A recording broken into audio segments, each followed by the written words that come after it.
untuk soal yang ketiga kita lanjut. Di sini ada material pada tingkat ini terdiri dari dua. Yang pertama yaitu ada material keseluruhan atau overall material. Maksudnya di sini seperti material keseluruhan ini bisa didasarkan atau dilandasi apa yang layaknya diharapkan. Lalu di sini juga diharapkan bisa berdampak terhadap keputusan yang dibuat pengguna laporan keuangan. Lalu di sini untuk misalkan kalau auditor bisa mendapatkan informasi yang menyebabkan ia menentukan angka materialitas berbeda dari yang telah ditetapkan pada awalnya, maka seharusnya angka materialitas semula harus direvisi. Untuk yang kedua, di sini ada overall perform materiality. Ini biasanya ditetapkan lebih rendah dari overall materiality. Performs materiality memungkinkan auditor di sini mereka bisa menanggapi penilaian resiko tertentu atau tanpa harus mengubah overall materiality, dan di sini dia juga bisa menurunkan ke tingkat rendah yang tepat, atau bisa disebut juga sebagai a priority low level, atau di sini juga bisa disebut juga sebagai probabilitas salah saji yang tidak dikoreksi dan salah saji yang tidak terdeteksi secara accurate. Lalu untuk melampaui overall materiality, performance materiality perlu diubah berdasarkan temuan pada audit. Yang selanjutnya yaitu nomor 4. Di sini ada prosedur penilaian resiko. Di sini maksudnya itu tujuannya itu untuk mengidentifikasikan, lalu di sini juga bisa untuk menilai resiko salah saji material untuk di dalam kayak seperti laporan keuangan. Lalu di sini juga ada prosedur penilaian resiko. Di sini mereka bisa sebagai untuk memberikan bukti audit agar di sini bisa untuk mendukung penilaian resiko pada tingkat laporan keuangan dan pada tingkat asersi. Lalu di sini untuk bukti itu saja di sini tidak cukup, karena bukti prosedur penilaian resiko harus dilengkapi dengan prosedur audit lanjutan yang mendapatkan tanggapan atas resiko yang diidentifikasikan seperti pengujian, lalu ada pengendalian, dan prosedur substantif. Auditor wajib melakukan prosedur penilaian resiko di sini untuk mengidentifikasikan dan menilai resiko salah saji material pada tingkat laporan keuangan dan pada tingkat asersi pemahaman entitas. Di sini maksudnya itu agar mereka mendapatkan upaya yang berkesinambungan dan proses yang dinamis dalam mengumpulkan dan menganalisis informasi selama audit berlangsung. Lalu untuk soal yang kelima, di sini ada bagaimana cara yang biasa dilakukan para auditor dalam pengauditan. Modern dewasa, mereka biasanya membagi kelompok audit berdasarkan kesamaan atau kerataan hubungan.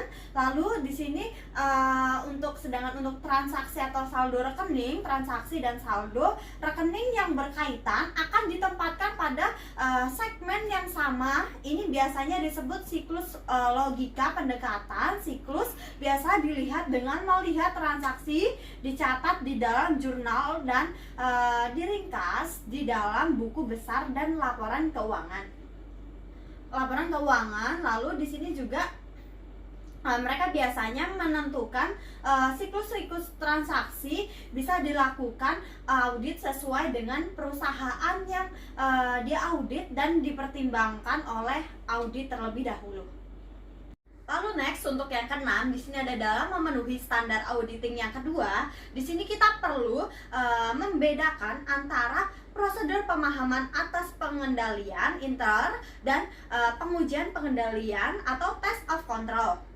Lalu di sini untuk seorang auditor sendiri itu di sini mereka harus ngelakuin yaitu pemahaman, lalu mereka juga harus mengumpulkan informasi. Informasi ini penting bagi seorang auditor. Mereka harus mengidentifikasi, mengumpulkan informasi, baru mereka harus mengumpulkan bukti-bukti yang lainnya seperti itu. Baru setelah itu mereka melaksanakan, yaitu namanya pelaksanaan.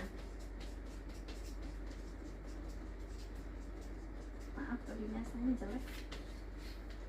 pelaksanaannya itu kayak seperti mereka harus memikirkan standar juga untuk mengharuskan auditor mereka melakukan pengujian, lalu juga terhadap efektifan, lalu maksudnya efektifan, lalu pengendalian inter untuk mencapai tujuan tertentu yang telah suatu perusahaan atau mereka yang telah tentukan.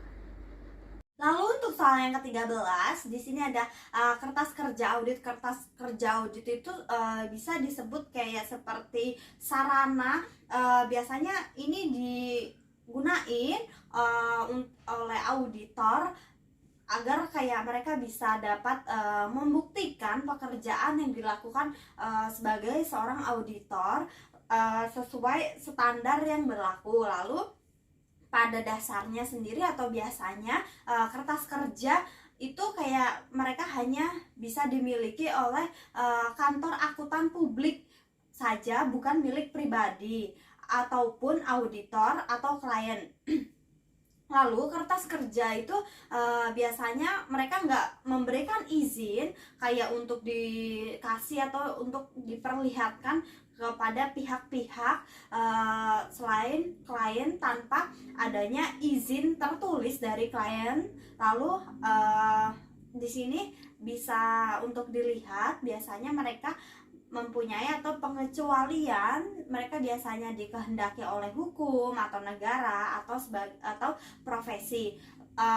Jika di sini mengacu pada SA seksi 339 kertas kerja pada paragraf 5 kertas audit, ini mereka biasanya setidaknya dapat atau cukup untuk menunjukkan suatu catatan akuntansi sudah cocok dengan laporan keuangan atau laporan lainnya, atau sudah sesuai dengan